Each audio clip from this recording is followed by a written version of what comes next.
मुख्यमंत्री जी। और अब मैं बड़े ही आदर और सम्मान के साथ माननीय प्रधानमंत्री जी से अनुरोध करती हूँ कि यहाँ पर उपस्थित इन खिलाड़ियों को हम सबको अपना आशीर्वाद दें, हमारा मार्ग प्रशस्त करें, हमारा मार्गदर्शन करें। माननीय प्रधानमंत्री जी। हर हर महादेव। उत्तर प्रदेश के मुख्यमंत्री योगी आदित्यनाथ जी, उप मुख्यमंत्री ब्रजेश पाठक जी, यूपी सरकार में मंत्री भाई रविंद्र जायसवाल, दयाशंकर जी, गिरीश यादव जी, बनारस के मेयर भाई अशोक तिवारी जी, अन्य जनप्रतिनिधिगण, वॉलीबॉल एसोसिएशन के सभी पदाधिकारी, देश भर से आए सभी खिलाड़ी, काशी के मेरे परिवारजनों, नमस्कार। आज काशी के सांसद के नाते आप सभी खिलाड़ियों का स्वागत और अभिनंदन करते हुए मुझे बहुत खुशी हो रही है। आज से काशी में नेशनल वॉलीबॉल चैंपियनशिप का शुभारंभ हो रहा है। आप सभी खिलाड़ी बहुत कड़ी मेहनत के बाद इस नेशनल टूर्नामेंट तक पहुंचे हैं। आपने जो मेहनत की है, आने वाले दिनों में काशी के मैदान पर उसकी परीक्षा होगी। वैसे मुझे बताया गया है कि देश के 28 राज्यों की टीमें यहां जुटी है, यानी आप सब एक भारत श्रेष्ठ भारत की बहुत सुंदर तस्वीर भी प्रस्तुत कर रहे हैं। मैं चैंपियनशिप में हिस्सा ले रहे सभी खिलाड़ियों को बहुत बहुत शुभकामनाएं देता हूं। साथियों, हमारे यहां बनारसी में कहा जाता है, बनारस के जानल चाहत होव तब बनारस आवे के पड़ी। तो आप लोग बनारस आ गए हैं और अब बनारस को जान भी जाएंगे। हमारा बनारस खेल प्रेमियों का शहर है।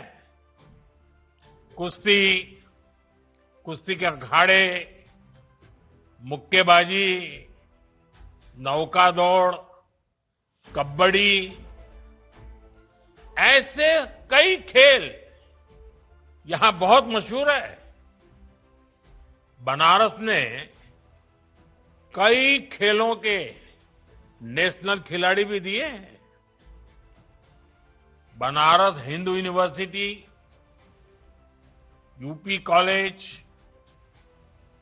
काशी विद्यापीठ जैसे शिक्षा संस्थानों के खिलाड़ी राज्य और राष्ट्रीय स्तर पर छाए रहे हैं। और काशी तो हजारों वर्षों से उन सब का सत्कार करती आई है जो ज्ञान और कला की साधना के लिए यहां जाते हैं। और इसलिए मुझे विश्वास है, नेशनल वॉलीबॉल चैंपियनशिप के दौरान बनारस का जोश हाई हो रहेगा। आप सभी खिलाड़ियों को उत्साह बढ़ाने वाले दर्शक भी मिलेंगे और काशी की आतिथ्य परंपरा को जीने का अवसर भी मिलेगा। साथियों, वॉलीबॉल एक साधारण स्पोर्ट्स नहीं है। नेट के इस पार और उस पार दोनों तरफ यह संतुलन का खेल है, यह सहयोग का खेल है। और इस खेल में संकल्प शक्ति भी दिखती है। यानी बॉल को हर कीमत पर ऊपर ही उठाना है। वॉलीबॉल हमें टीम स्पिरिट से जोड़ती है। वॉलीबॉल के हर खिलाड़ी का मंत्र होता है टीम फर्स्ट। हर कोई भले ही अलग अलग स्किल्स का हो, लेकिन सभी प्लेयर्स अपनी टीम की जीत के लिए खेलते हैं। और मैं तो भारत की डेवलपमेंट स्टोरी और वॉलीबॉल में भी बहुत सी बातें कॉमन देखता हूं।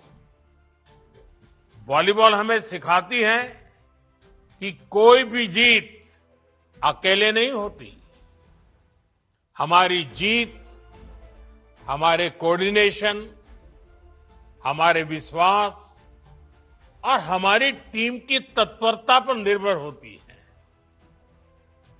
हर किसी की अपनी भूमिका है, अपनी जिम्मेदारी है, और हम तभी सफल होते हैं जब हर कोई अपनी जिम्मेदारी को बखूबी निभाता है, गंभीरता से निभाता है।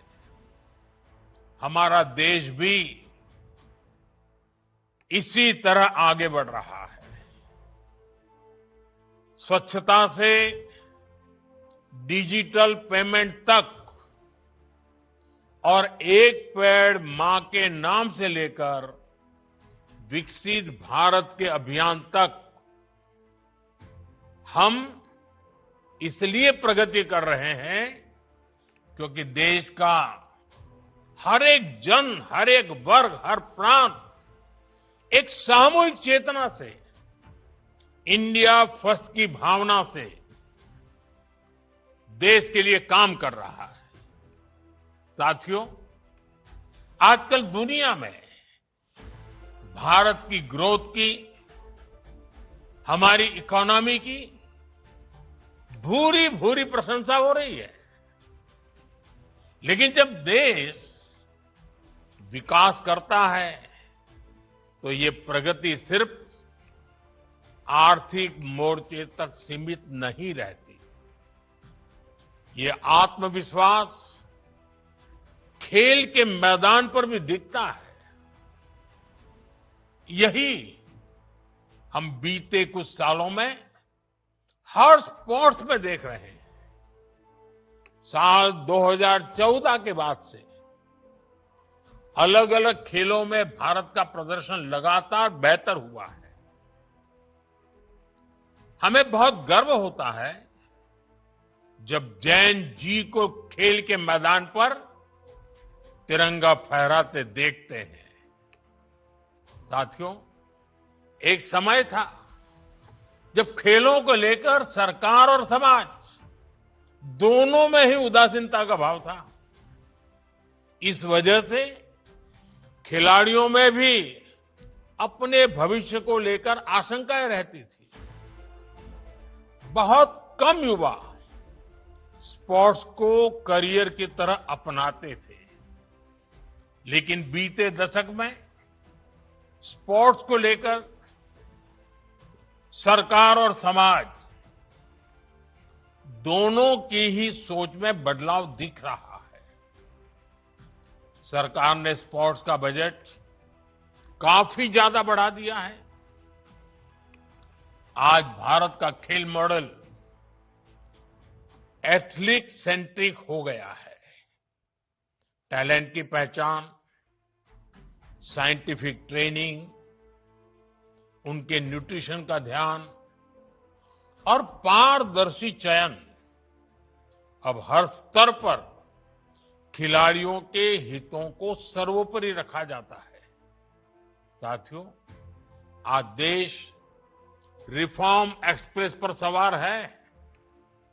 देश का हर सेक्टर, हर डेवलपमेंट डेस्टिनेशन इस रिफॉर्म एक्सप्रेस से जुड़ रहा है और स्पोर्ट्स का डेस्टिनेशन भी इसमें से एक है। स्पोर्ट्स सेक्टर में भी सरकार ने बड़े रिफॉर्म्स किए हैं। नेशनल स्पोर्ट गवर्नेंस एक्ट और खेलो भारत नीति 2025 इस प्रकार के प्रावधानों से सही टैलेंट को अवसर मिलेगा। खेल संगठनों में ट्रांसपेरेंसी बढ़ेगी। देश के युवाओं को स्पोर्ट्स और एजुकेशन दोनों ही क्षेत्रों में एक साथ आगे बढ़ने का अवसर मिलेगा। साथियों, आज टॉप्स जैसे इनिशिएटिव से भारत में स्पोर्ट्स इकोसिस्टम ट्रांसफॉर्म हो रहा है। एक